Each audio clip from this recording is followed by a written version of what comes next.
Vamos al grano. Número 8. El error de traducción fatal. Imagina que vas a la farmacia porque te duele la cabeza y el farmacéutico, con una seriedad absoluta, te receta comerte a tu abuelo en polvo. Suena a una pesadilla distópica o al guión de una película de terror de serie B, pero esto fue la realidad médica en Europa durante siglos. Y lo más gracioso o trágico, dependiendo de cómo lo mires, es que todo comenzó porque alguien no sabía usar el Google Translate de la antigüedad. La historia del canibalismo médico es básicamente el juego del teléfono roto más macabro de la historia. Todo empieza con la palabra persa mimilla. Originalmente esto se refería al betún, una sustancia negra, pegajosa y natural que burbujeaba del suelo en ciertas partes de Oriente Medio. La gente de la época pensaba que este alquitrán natural era milagroso para curar cortes, fracturas y problemas estomacales. Básicamente era el Vicks VapoRub de la antigüedad, pero hecho de petróleo. Cuando los comerciantes árabes empezaron a vender esto a los europeos, hubo un pequeño problema de comunicación. Los europeos vieron los cadáveres embalsamados de los antiguos egipcios, que a menudo se volvían negros y brillantes debido a las resinas y aceites usados en el proceso de momificación, y pensaron, oye, eso se parece mucho a la cosa negra pegajosa que cura huesos. Así que, en un alarde de lógica defectuosa, decidieron que los cuerpos de los egipcios muertos debían estar hechos de medicina.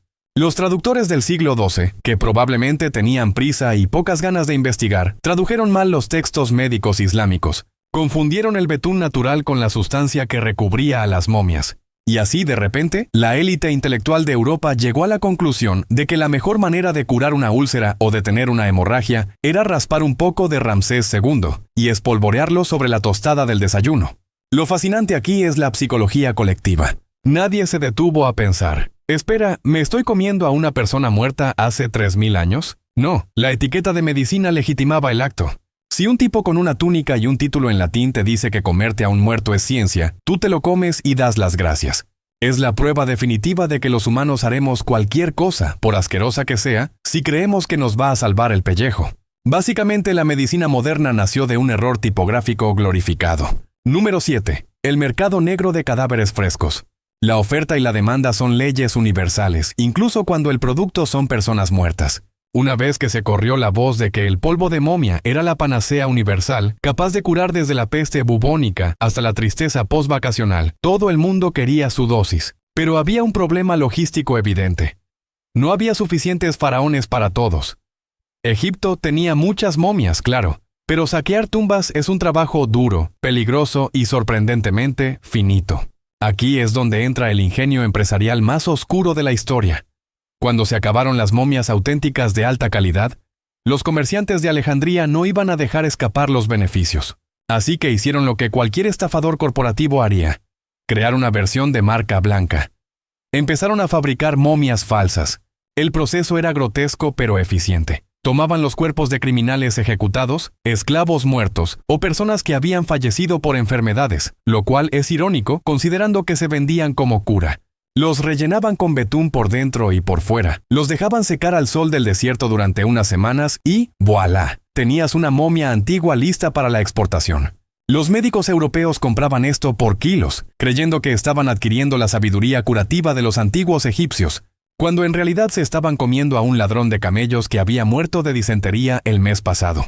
Es el equivalente histórico a comprar un bolso de lujo en un callejón oscuro y fingir que es auténtico, solo que aquí, si el producto era falso, probablemente te daba una infección mortal.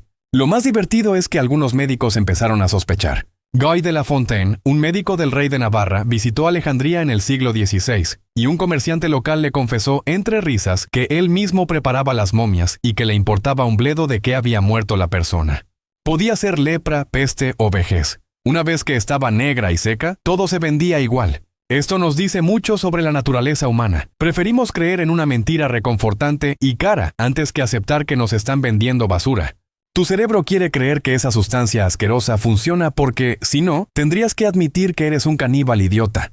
Número 6. El hombre de miel confitado. Si pensabas que comer polvo de momia era raro, prepárate, porque esto escala rápidamente hacia el territorio de la locura absoluta. Existe una leyenda médica, citada en textos chinos del siglo XVI, por el farmacólogo Li Shizhen, que describe un proceso conocido como el hombre melificado. Y sí, es exactamente lo que suena, un ser humano convertido en un caramelo gigante. Según la historia, en Arabia había hombres ancianos, cerca del final de sus vidas, que decidían sacrificarse por el bien de la medicina, y probablemente por un lugar en la historia de la gastronomía humana. El proceso comenzaba con el voluntario dejando de comer cualquier alimento sólido. Su dieta consistía exclusivamente en miel. Bebían miel, comían miel y probablemente soñaban con abejas asesinas. Después de un tiempo, su cuerpo empezaba a cambiar. Su sudor olía a miel, su orina era miel, y sus heces... Bueno, te haces una idea. Finalmente, el pobre hombre moría, presumiblemente de un shock de azúcar o desnutrición severa. Pero aquí no acababa la fiesta. Su cadáver era colocado en un ataúd de piedra lleno hasta el borde. ¿Adivina de qué? De miel. El ataúd se sellaba, se le ponía la fecha como si fuera un cartón de leche y se dejaba macerar durante 100 años. Un siglo después abrían la caja y el cuerpo se había disuelto en la miel, creando una especie de mermelada humana medicinal.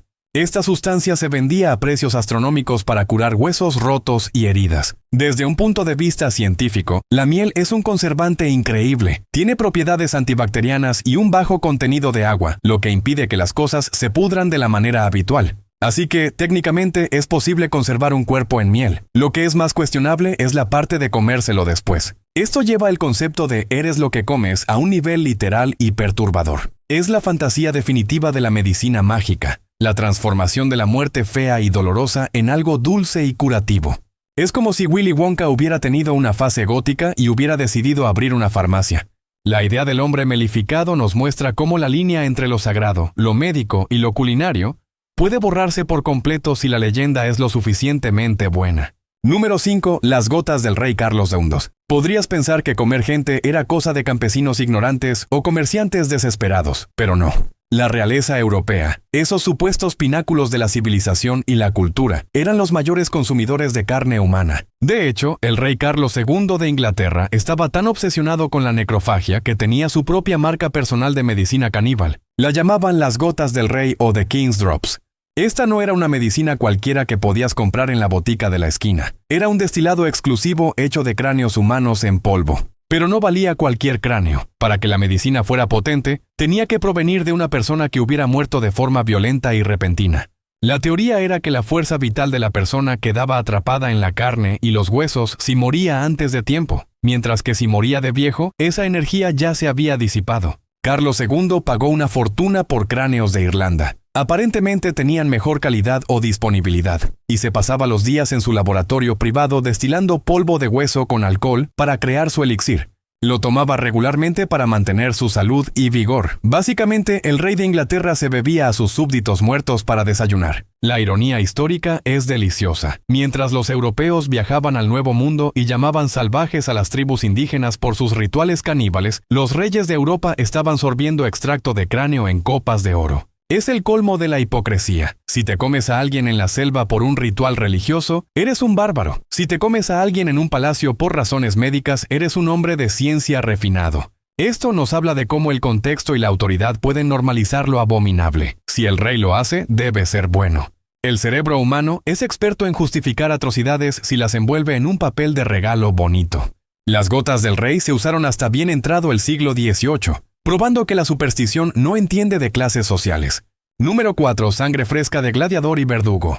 Si el polvo de momia seca te parece demasiado árido, no te preocupes. Nuestros ancestros también tenían opciones líquidas. La sangre fresca fue considerada durante siglos el elixir de la vida por excelencia. Y tiene cierto sentido, desde una lógica primitiva. Si pierdes sangre, te mueres. Ergo, si bebes sangre, obtienes más vida. Lógica impecable de niño de 5 años aplicada a la medicina.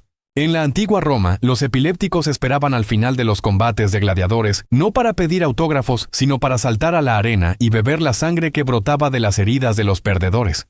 Creían que la sangre de un guerrero fuerte y valiente podía curar la epilepsia al transferir su vitalidad al paciente. Imagina la escena, el público vitoreando, el gladiador muriendo y un tipo con una taza de Starbucks romana tratando de recoger el goteo. Esta tradición no murió con Roma. En la Europa medieval y renacentista, la figura del verdugo se convirtió en una especie de farmacéutico oscuro. Cuando había una ejecución pública, la gente se agolpaba alrededor del cadalso con tazas en la mano. La sangre del ejecutado, especialmente si era por decapitación, que aseguraba un flujo rápido y limpio, era una mercancía caliente. Se vendía allí mismo, fresca y espumosa. Incluso se creía que el sudor del verdugo o el toque de la mano de un muerto reciente podían curar quistes y verrugas. La gente pagaba por frotar sus dolencias contra un cadáver todavía caliente. Es una mezcla fascinante de pensamiento mágico y desesperación biológica. Lo curioso es la disonancia cognitiva.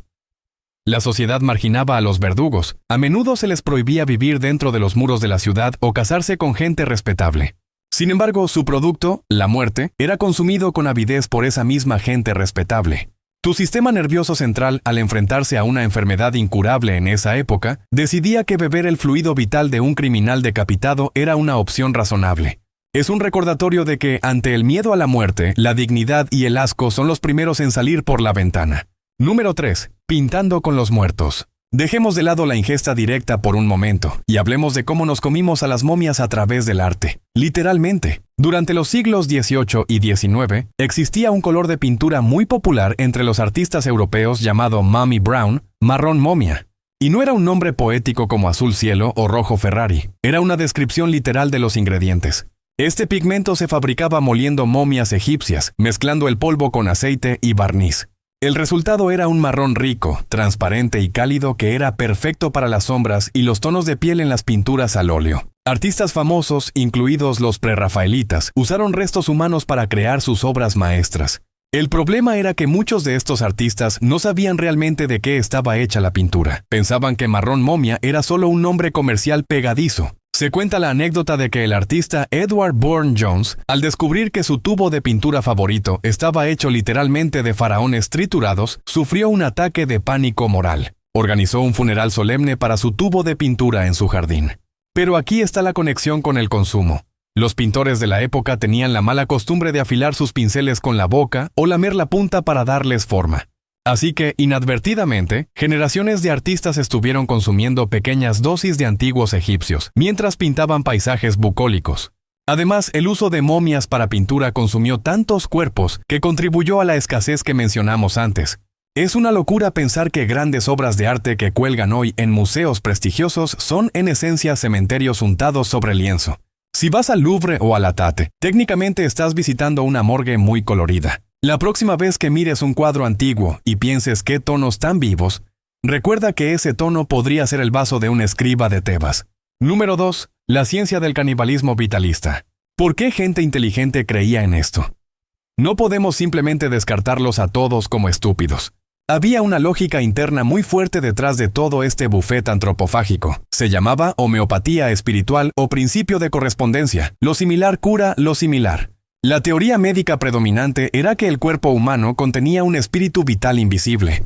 Cuando morías, especialmente si era de repente, ese espíritu quedaba atrapado momentáneamente en la carne. Al comer esa carne, transferías el tiempo de vida no utilizado de la víctima a tu propio cuerpo. Era como robarle la batería a un coche que se acaba de estrellar para ponerla en el tuyo.